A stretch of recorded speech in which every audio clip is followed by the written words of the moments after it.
you didn't have to be so modest there, Demetrius. You could have said yes. HTR did make you guys get 300-plus people. We could do that. We have the power now. Get us more people. But were you able to, talk with any of the other guys other than Bryce at the show? Did you perhaps set up some interviews or, take pictures of good-looking women? Who you search for over and over again all throughout the arena with no luck. Where's the audio?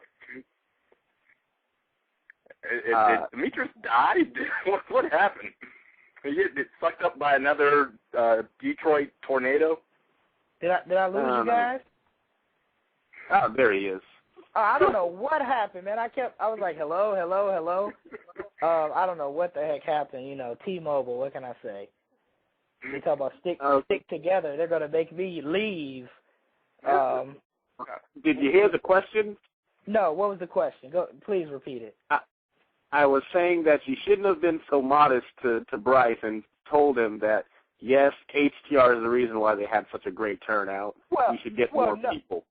Well, when he said that, I just said, oh, thanks, man. I appreciate it. Of course, I'm going to take the credit. I mean, we're going to take the credit and say, all right, we're going to take the credit. He's like, man, being on your show Wednesday was cool, and I appreciate it. We definitely appreciate, all the publicity, and this crowd is definitely much, much bigger than we expected. Apparently they got a big turnout. They did a show the very next day in Cleveland, and I hear that show's turnout was pretty good too. So talk to the Osirian portal. Is that right? Mm-hmm. Yeah. They were on HTR Extra. They remembered us. I don't know their names. One of them wears like the craziest like Pharaoh mask. I'm like, how does this dude wrestle with this mask on?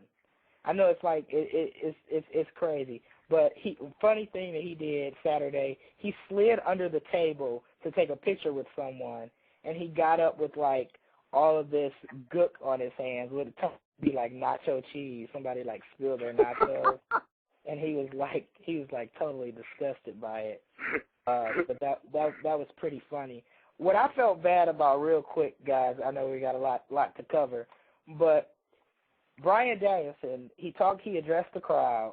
After his match, he fought Eddie Kingston. It was a pretty good match. It was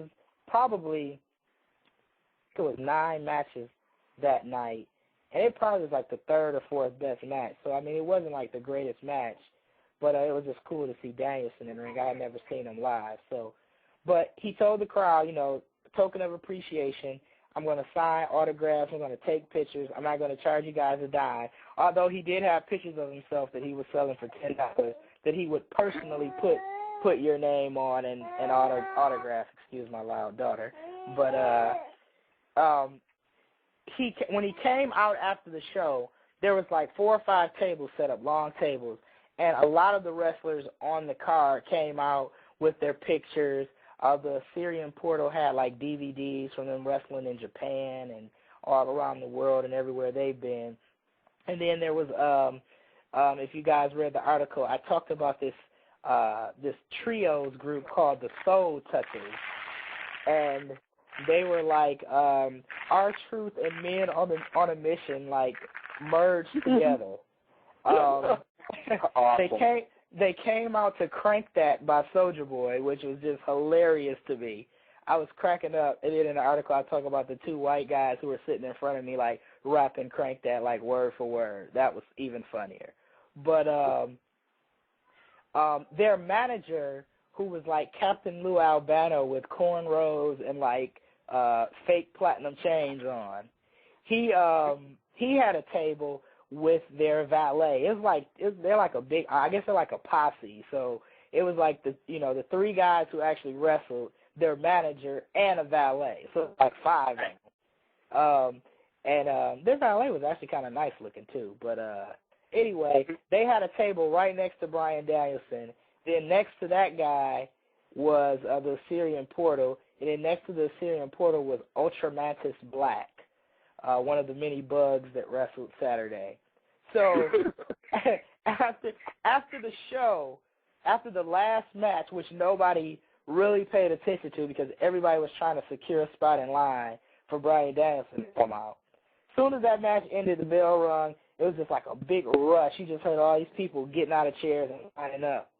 Everybody was in line for Bryan Danielson. Nobody was in line for anybody else. Dang. Which I was horrible, man, about that. Now, during the intermission, the same people were out, and they did get for some people, some pictures taken, some things like that. But after the show, when Bryan Danielson came out, they said he stayed an hour after the show and signed autographs and took pictures. We were out of there we were like one of the first few people in line, and we were out of there probably 15 minutes. We probably had to wait in line like 15 minutes. But nobody else got any love after Danielson came out to sign autographs. But it was a great show, man. It was a great show. I am a Chikara fan, and I'm going to put up an article pretty soon, hopefully. They can appeal to a younger audience. You know how the WWE is trying to appeal to a younger audience. They have the characters. If you go to their website, it's almost like comic bookish. If you look at it, they kind of have a style of wrestling and the characters they have that could appeal to kids. So who knows, man? If they got a TV deal or something like that, they could potentially get pretty big, in my opinion. Now, how many of those guys, like Shade said, did you sweep up and secure deals with? And say they're sitting around doing nothing. They didn't have anything else to do. I'm expecting that you whipped up the recorder and just got awesome inside scoops. Let's go ahead and roll those. Well, here's the thing, fellas. Here's the thing. You might be able to tell in my voice now that I'm still a little hoarse. But I started getting a cold like Thursday or Friday, which I don't know what the heck is going on with me getting sick a lot the last couple months. But anyway, we get to the show and my voice starts getting hoarse. We get to intermission, and I was talking to Mike the Ninja Turtle, or Steve the Ninja Turtle. Please read the article to know what I'm talking about. There was a guy at the ticket booth dressed like a turtle, but whatever. I asked him, I was looking for him all through intermission because he was the person, he introduced himself, he shook my hand. He's like, oh, I'm going to check out your website. I'm sure it's pretty cool. Bryce told me a little bit, blah, blah, blah. So I'm looking for him because I'm trying to secure an interview because I realized that I'm losing my voice. So I have a little voice left at intermission. Now, I'm not yelling or screaming at anything like a Chikara groupie or nothing, but I was just sitting there watching the show. But my voice is just going away because of this cold. So I find the Ninja Turtle. He directs me to another guy. I find him. He directs me to another guy who comes out like 15 minutes after I asked the second guy. So he comes out.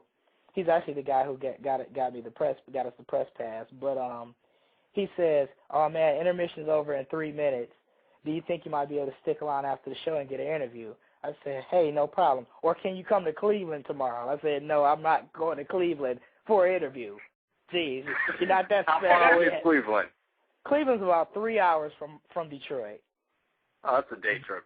Go ahead. Yeah, it is. But I wasn't driving to Cleveland, to have an interview with Ice Cream Jr. or whoever, a Soldier Ant or whatever. But anyway, so by the end of the show, my voice is completely gone. I can't talk.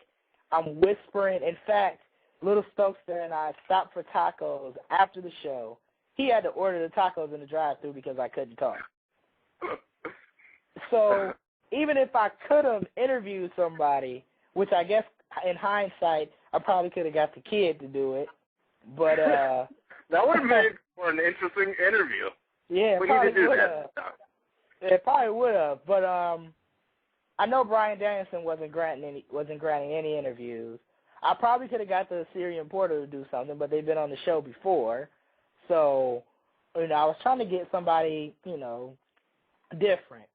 But, yeah, my voice was completely gone, and that was that. So, I did talk to the Chikara guys, and maybe through email we can get some guys to come on a future show to do some interviews. So, We have All right. established a relationship